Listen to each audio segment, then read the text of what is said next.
नमस्कार शेतकरी बंधूंनो, आज आपण लागी या गावामध्ये खरीप पूर्व आढावा सभा ही आयोजित केलेली आहे. तर तुम्ही बघू शकता की आज सोयाबीनची उगवण क्षमता ही चाचणी कशा पद्धतीने केल्या जाते हे आपण याचा डेमो पाहिलेला आहे. तर तुम्ही बघू शकता की आपण काय केलं की हे सोयाबीन जे आहे ते आपल्या प्रत्येक शेतकऱ्याच्या घरचं आहे. आपण 6 शेतकऱ्याच्या घरचं सोयाबीन आणलेलं आहे वेगवेगळं. आणि या सोयाबीनच्या बियाण्याची उगवण क्षमता पाहण्यासाठी आज आपण याचा एक छोटासा प्रयोग घेतलेला आहे.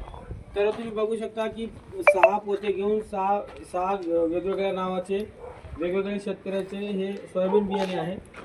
तर आपण ज्यावेळेस पेरणीच्या पूर्व आपण कधीही उगवण क्षमता न करता त्याची चाचणी न करता आपण शेतामध्ये पेरणी करतो. तर त्याच्यासाठी आपल्याला हे आपण आपला प्रयोग घेताना आपल्या बॅगमधील दुकानातून आणल्यानंतर आपण त्याच्यातले 100 दाणे निवडून न घेता एक मुठभर घ्यायचे. त्याच्यानंतर एका गोंदपाटावर ठेवायचे. गोंदपाटावर घेतल्यानंतर 100 दाण्याला 100 दाण्यामधून जर का 70 दाण्याला कोंब आलं तर समजायचं की ते बियाणं पेरणीला आहे का. जर 65च्या जर खाली आलं किंवा 50 आलं 55 आलं तर ते बियाणं आपल्याला पेरणीच्या लायक नाही असं समजून आपण बियाण्याचा हे बदल करून घ्यायचा दुकानदाराकडून. पहिली गोष्ट. दुसरी गोष्ट, याला बियाण्याला पेरणी करताना 100% उगवण क्षमता तपासून येण्यासाठी याला बीज प्रक्रिया आपला पुढचा टप्पा आहे. बीज प्रक्रिया ही करणं फार आवश्यक आहे.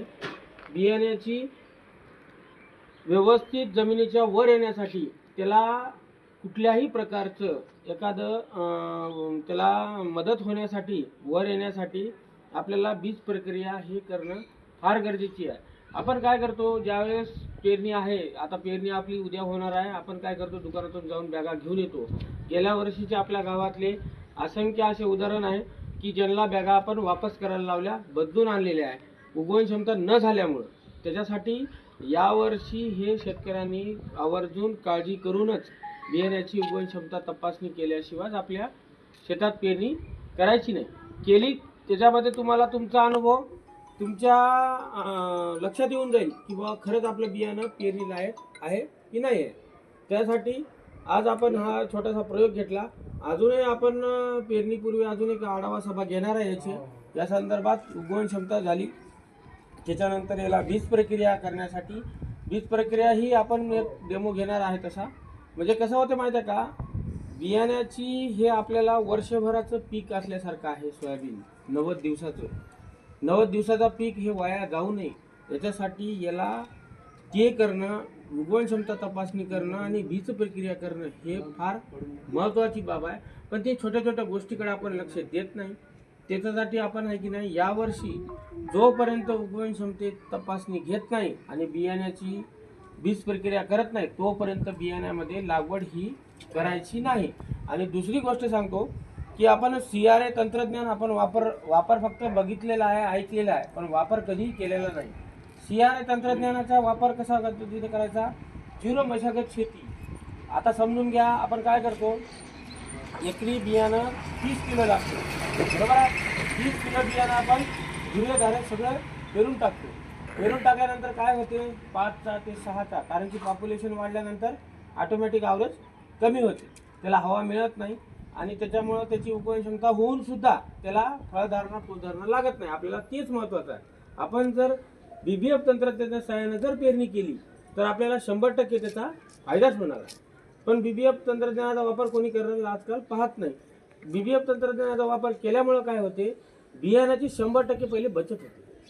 17 किलो 16 किलो बियाणं लागते, बरोबर आहे. आपण असं एकरी 30 किलो टाकतो, ते 16 ते 17 किलो लागते.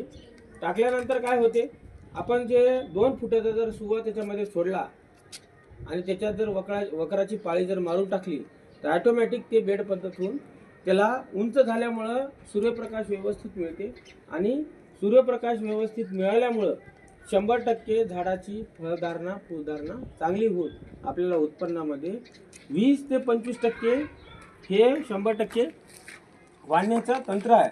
त्यासाठी BBF तंत्रज्ञानाचा वापर, उगवण क्षमता, बीज प्रक्रिया या केल्याशिवाय या वर्षीची पेरणी बिलकुल करायची नाही.